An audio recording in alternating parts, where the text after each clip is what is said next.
कि इस वीडियो में हम बात करने वाले हैं एक्साइज ड्यूटी क्या होती है और एक्साइज ड्यूटी कब और कैसे पे करनी होती है। फ्रेंड्स कह सकते हैं ये कंप्लीट वीडियो एक्साइज ड्यूटी पर है जिसको हम अच्छी तरह समझेंगे। और तो चलिए फ्रेंड्स स्टार्ट करते हैं और जानते हैं। तो फ्रेंड मैं आपको सबसे पहले बात करें आखिर ये एक्साइज ड्यूटी क्या होती है, तो इसके लिए मैं आपको बताना चाहूंगी। एक्साइज ड्यूटी बेसिकली एक तरीके का टैक्स होता है, एक कर होता है। यहाँ पर इसको चार्ज भी कह सकते हैं। दोस्तों यहाँ चार्ज लगाया जाता है भारत के केंद्र सरकार और भारत के राज्य सरकार द्वारा। दोस्तों अब बात आती है कि ये चार्ज किन प्रोडक्ट या किन आइटम्स पर लगाया जाता है। दोस्तों यहाँ पर जो एक्साइज ड्यूटी है यहाँ तब लगाई जाती है जब हमारे देश के अंदर कैसे वहाँ जो प्रोडक्ट है, गुड्स हैं, जो किसी भी तरीके का सामान है जो उसको मैन्युफैक्चर करा जाता है, जब उसको हमारे देश के अंदर बनाया जाता है तो उस समय वहाँ पर एक्साइज ड्यूटी जो नाम का टैक्स है, जो कर है, जहाँ भारत के केंद्र सरकार जो राज्य सरकार उनके द्वारा लगाया जाता है। अब फ्रेंड बात आती है वह कौन सा प्रोडक्ट है जहाँ पर एक्साइज ड्यूटी को पे करना होता है। तो दोस्तों ऐसे तो इसकी तो बहुत बड़ी लिस्ट है। और यहाँ पर मैं आपको बताना चाहूंगी कि जब हमारे देश में जीएसटी नहीं आया था, यानी कि 1 जुलाई 2017 से पहले जो एक्साइज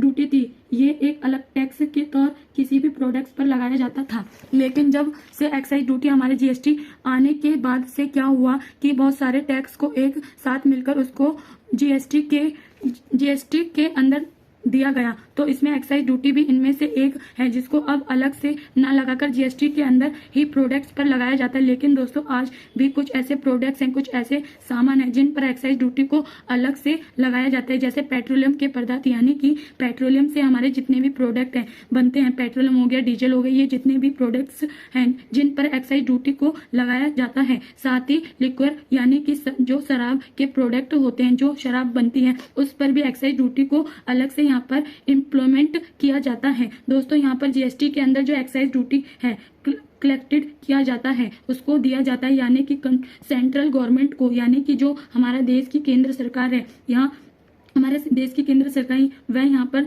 जीएसटी के अंदर जितने भी कलेक्शन आते हैं वह एक्साइज ड्यूटी को वह सेंट्रल गवर्नमेंट को जाते हैं। लेकिन जो स्टेट गवर्नमेंट होते हैं वह अपने राज्य में पेट्रोलियम और लिक्वर यानी कि शराब की जो एक्साइज ड्यूटी आती है उसको जो राज्य सरकार है वहाँ यहाँ पर लेती है। तो दोस्तों अगर आपको जानना है हमारे कौन से प्रोडक्ट्स हैं जो एक्साइज ड्यूटी के अंदर आते हैं, क्या चार्ज लगता है, तो इसके लिए एक एक्ट बनाया गया है और उस एक्ट का नाम था excise tariff act 1985, central excise tariff act 1985। जब आपको इसको पढ़ेंगे तो वहां पर इसके बहुत सारे प्रोडक्ट्स की जानकारी हो जाएगी, कौन से प्रोडक्ट्स पर कौन सी एक्साइज ड्यूटी के नाम पर चार्ज देना होता है। तो फ्रेंड्स मैं उम्मीद करूंगी आपको समझ में आ गया होगा आखिर एक्साइज ड्यूटी क्या होती है और एक्साइज ड्यूटी जो टैक्स है कब आपको देना होता है और कब इसको देना होता है। तो फ्रेंड्स मेरी वीडियो अच्छी लगी हो